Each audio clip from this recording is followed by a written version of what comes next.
নমস্কার বন্ধুরা, আপনারা সবাই কেমন আছেন?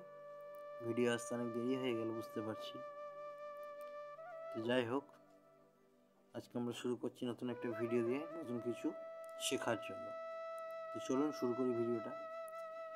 তো আগের ভিডিও থেকে আমরা সিংহ লগ্ন সম্পর্কে জেনেছি যে সিংহ লগ্নে কোন গ্রহগুলো শুভ এবং কোন গ্রহগুলো অশুভ। আজকে আমরা শিখব বা জানবো কন্যা লগ্ন সম্পর্কে, যে কন্যা লগ্নে কোন গ্রহগুলো শুভ এবং কোন গ্রহগুলো অশুভ। তো চলুন ভিডিওটা শুরু করি। দেখুন, কন্যার ঘরে লং লেখা আছে, তাই কন্যা ঘরটা কি হয়ে যাবে? লগ্ন। তাই কন্যার ঘর থেকে আমরা শুরু করব।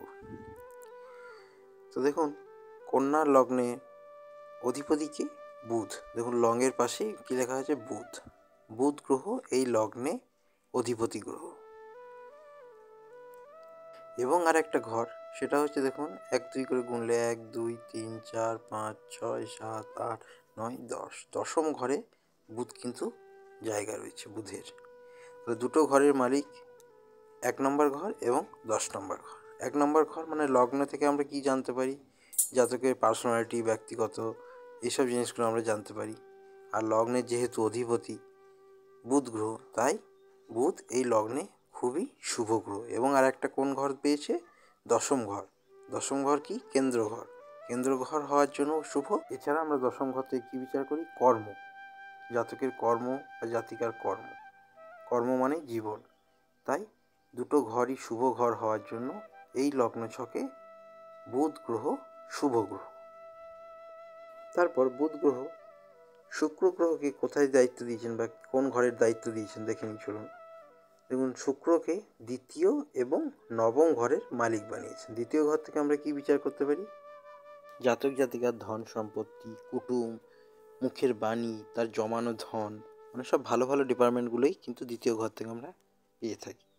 আর কোন ঘরটা? আর নবম ঘর। নবম ঘর মানে কি? সেই জাতক জাতিকার ভাগ্য কেমন হবে, পিতৃ সুখ কেমন হবে, বিদেশ যাত্রা হবে নাকি, ধর্মকে মানবে কিনা, এগুলো কিন্তু খুব ভালো ঘর। এছাড়াও কি নবম ঘরটা কি? একটা ত্রিকোণ ঘর। সেহেতু এই লগ্নে ছকে অর্থাৎ কন্যা লগ্নে শুক্র গ্রহ খুবই শুভ গ্রহ। বোঝা গেল? এরপর আমরা চলে আসবো বৃহস্পতিকে নিয়ে।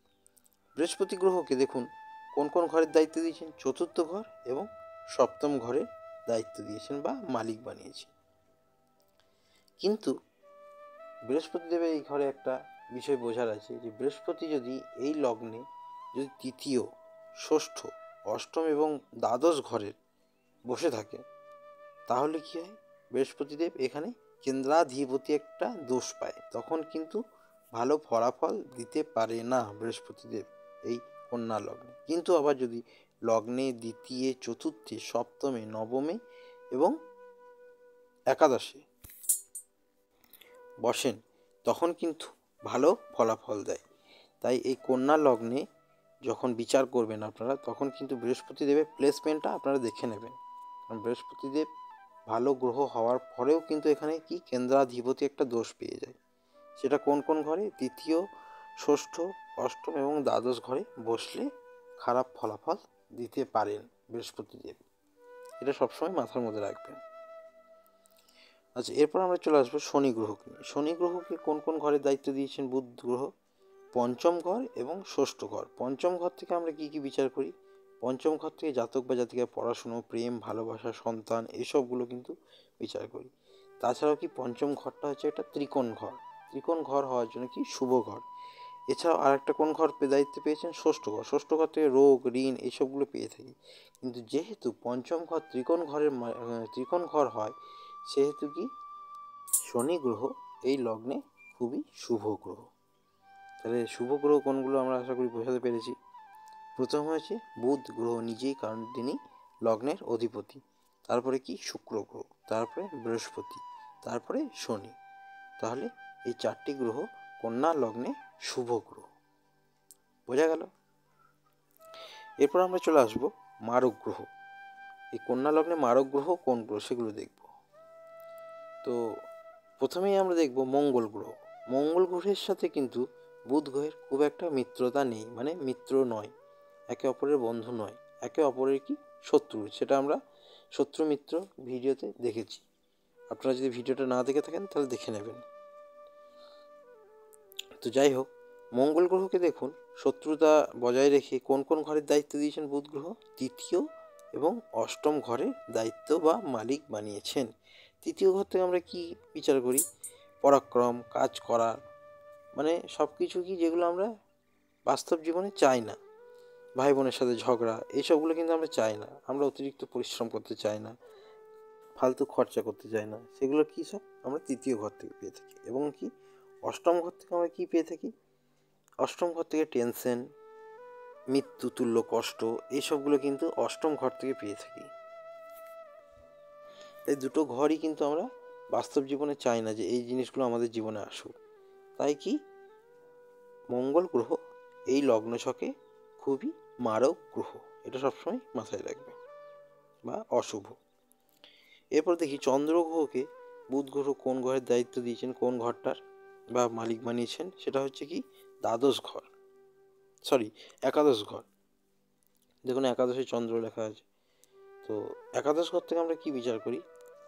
বন্ধুর ভাগ্য, লাভ হবে কিনা, ইচ্ছে পূরণ হবে কিনা, এইসবগুলো বিচার করি। কিন্তু কি চন্দ্রের সাথে বুধের খুব একটা বন্ধুত্ব নেই, শত্রুতা। তাই এই লগ্ন ছকেও চন্দ্রগ্রহ কি অশুভ গ্রহ বা মারক গ্রহ। বোঝা গেল?